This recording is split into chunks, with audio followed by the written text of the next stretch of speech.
ഹേ all ഇന്ന് നമുക്കൊരു hair care video ആയാലോ? മുടിയാണെങ്കിൽ നല്ല ഫ്രിസിയും ഡാമേജഡും ആയിട്ട് ആകെ മൊത്തം കോളായിട്ടാണ് ഉള്ളത്. അപ്പോൾ കഴിഞ്ഞിടെ ആരാണ്ട വളപ്പിൽ നിന്ന് പറിച്ചിട്ട് വന്ന മൈലാഞ്ചി ഇന്ന് നമുക്ക് തലയിലിടാം. ആ മൈലാഞ്ചി ക്ലീൻ ആക്കാൻ വേണ്ടിയിട്ട് തടുപ്പ് എടുത്തിട്ട് വരുന്നതാണ് ഗൈസ് നിങ്ങൾ ഈ കാണുന്നത്. ക്ലീൻ ആക്കുന്നത് കാണാനെല്ലാം നല്ല രസമുണ്ടല്ലേ, പക്ഷെ ഇത് ഭയങ്കര മെനക്കെട്ട പരിപാടിയാണ് കേട്ടാ.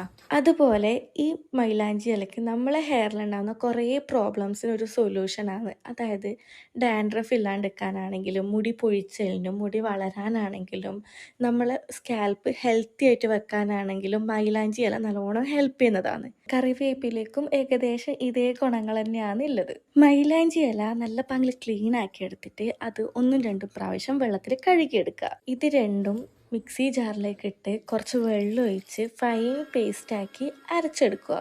എന്നിട്ട് ആ പേസ്റ്റ് നല്ല പാങ്ങിൽ നമ്മളെ തലയിൽ തേച്ച് പിടിപ്പിക്കുക. അത് ഉണങ്ങാൻ വേണ്ടിയിട്ട് നിങ്ങൾക്ക് ഒരു 1-2 മണിക്കൂർ വെയിറ്റ് ചെയ്യുന്നതാണ് നല്ലത്. അപ്പോൾ അത് ഡിപ്പെൻസ് ഓൺ എല്ലാവരെയും അലർജി അങ്ങനത്തെ സംഭവങ്ങൾ. ഞാനതൊരു 2 മണിക്കൂർ വെച്ചിട്ടാണ് കഴുകി കളഞ്ഞത്. അപ്പോൾ ഇന്നത്തെ വീഡിയോ ഇത്രയേ ഉള്ളൂ ഗൈസ്. അടുത്ത വീഡിയോയിൽ കാണാം. Tata bye bye.